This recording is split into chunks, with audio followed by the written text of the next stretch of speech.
Okay, the first thing we need to do before we even get started is I need to explain the #1 overriding principle behind everything we do here at the gym, and that's aliveness. If you understand aliveness, then you're going to understand why we do what we do here at the gym. If you don't understand aliveness, no matter what you're training, you're not going to be able to fight. So let's make sure we go over that. That's the most important thing to make sure you understand it. Here's a classic example of a dead pattern. Looks good, but it's not alive. This is alive. This is an uncooperative opponent at that range. And this is what a street fight, a trapping range, or that clinch range, like we like to call it, actually looks like. It's not pretty, but you need to get used to it.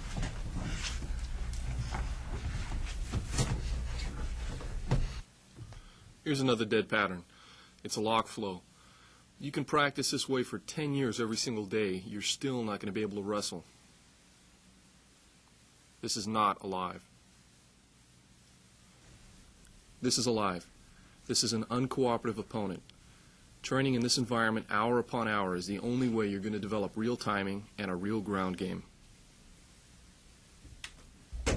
This is dead. No footwork, no timing. This is alive. There's footwork, motion, and there's some timing. In a real fight, your opponent's always going to be moving, so you want to train that way. Looking good static doesn't matter. Again, this is dead. No footwork, no timing. Rock 'em, sock 'em. Looks silly, but we're trying to make a point. This is alive.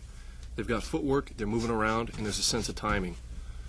This is still a drill, but it's a drill that's going to develop skill they'll actually be able to apply in a fight, and that's the difference between alive and dead training. Let's use another example. Okay, it's good, but he's swinging like this.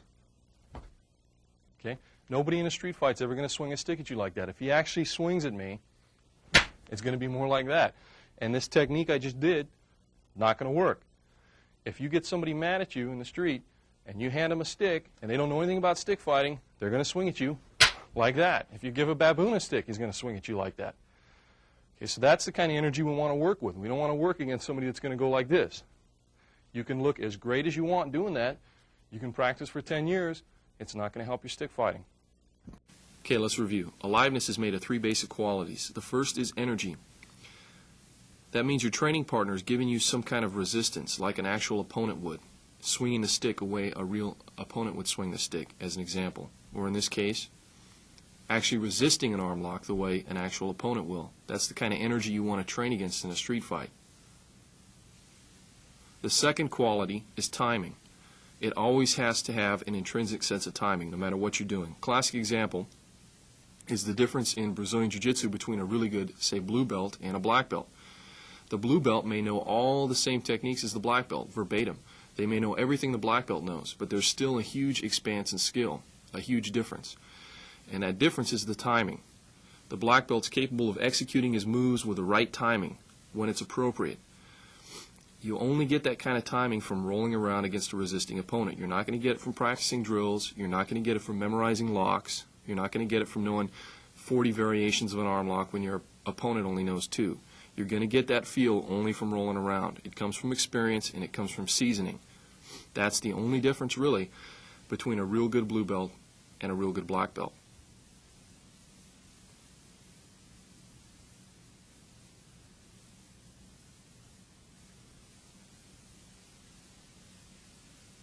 The third quality is motion.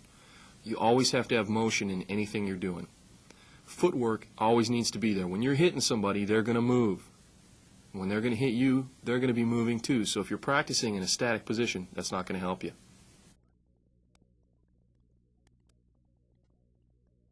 Okay, well hopefully you got a better idea of what aliveness is. That's pretty much an example of dead training versus training with aliveness. Dead patterns versus alive training against a realistic opponent who's feeding you the kind of energy that simulates what you might get in a street fight. If you don't understand what aliveness is, if you don't understand the difference between dead patterns and alive training, you're not going to be able to fight. You're not going to be able to take what it is you're using in your martial arts style, and I don't care what style it is, Penjok, Silat, Jiu-Jitsu, Muay Thai, Kali, Jeet Kune Do, it doesn't matter. You're not going to be able to apply that knowledge. Now, if I gave this speech or these demonstrations to a group of, let's say, college wrestlers, or a boxing gym, or even a Brazilian Jiu-Jitsu school, the vast majority of the students that are sitting there watching me give this speech are going to be looking at me like I'm an idiot. What are you talking about, aliveness? Of course aliveness, because they've been training that way since they were 3 or 4 years old, since they were competing. If they didn't, if their coach didn't have them training that way, they wouldn't be able to compete in any way, shape, or form. They wouldn't be able to perform the skills that it is they're trying to use. But unfortunately, if I go to 99.9% of the martial arts schools out there, they're going to look at me with a quizzical look on their face because they're not going to understand what I'm talking about. They're either going to be pissed off, okay, they're going to be confused, or they're going to realize, a light bulb's going to go off in their head, they're going to realize that they've been wasting all their time training dead patterns. And the sad fact of the matter is that's true of also about 90% of the certified quote-unquote Jeet Kune Do schools out there. So what we want to do is we want to make sure that we're always training with aliveness. No matter what, that's the overriding #1 principle. Now the second principle we're going to talk about, the second principle of importance at the gym is adaptability. And adaptability, as I'm going to define them in the simplest terms possible for the sake of these videotapes, means having game in 3 key areas. Stand-up fighting, the clinch, or when the guy's in your face, trapping range, and the ground. Now if you're missing one of these 3 key areas, then your ability to fight is going to be seriously compromised. You're going to have a glaring weakness in your defense. Now what is it that I mean exactly when I say having game in those 3 areas? Let's use a different example. Let's say we're trying to teach somebody how to play chess for a second. First you have to know how the basic pieces move. Okay, so the pawn moves this way, attacks this way, rook moves this way, knight moves this way, so forth and so on. Then you have a basic idea of what it is you're trying to accomplish. In this case, I'm trying to get a checkmate, so you understand what a checkmate is and how you get it. And you have a basic idea of what it is he's trying to accomplish. He's trying to checkmate me. Now, how do you get better? Well, you're going to play 1,000 games. You're going to play 1,000 games against a live opponent. Imagine trying to learn chess by using this training method as an example. Let's say I want to work my openings. Okay, Steve, I want to work my opening. I need to get better at that. So here we go. You ready? Okay. Okay, let's do it again. Okay, ready? Okay, let's do it again. Okay, a couple more times. Ready? All right, again. Let's try it again. I think another 65, 70 times I'll get it. Now, can you imagine trying to learn how to play chess using this training method? Unfortunately, a vast majority of martial artists, or a lot of martial artists, try and learn martial arts training this way. No matter how many times you repeat a dead pattern from a static position, you're not going to get any better at chess. Okay? I could do this 40,000 times and still my opening will never be any good because I'm not playing against a live opponent. Combat is no different. The idea of what we want to do at the Straight Blast Gym is we want to learn how all the pieces move at the various ranges you're at the game. Okay? Get game. You want to learn how the pieces move, what the basic things are I'm trying to accomplish at a specific range, what it is he's trying to accomplish, and then we want to play games. We want to play 1,000 games against an alive opponent. That's the idea of how we train at the gym, and that's what we want to do, and that's what I mean when I say having a game. Having game, stand-up fighting, basically means, do you know how to box? Do you understand Western boxing? Do you understand your tools, body mechanics, how they're applied? If you don't know Western boxing, you're not going to have a stand-up game. You also need to know some basic low-line kicks, where you use them, how you use them, the range, with shoes and without.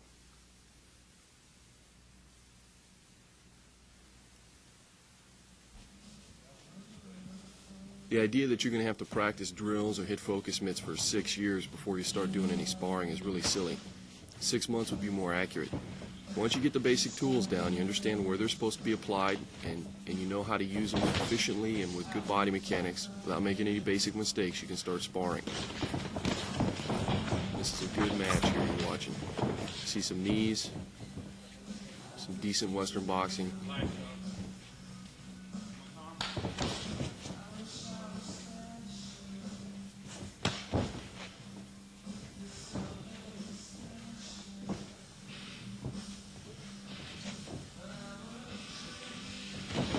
Good leg kick by Tom. Nice. Good kick again. You see how quick this goes right into the pummel, right into the clinch and the takedown. You got to put the games together. You can't just practice kickboxing one day, clinch the next, and you ground. Fights go back and forth between the ranges, and so you're going to have to train that way. And you don't have to wait 2 or 3 years before you start doing it. Again, you can begin playing this game relatively quickly. Good night.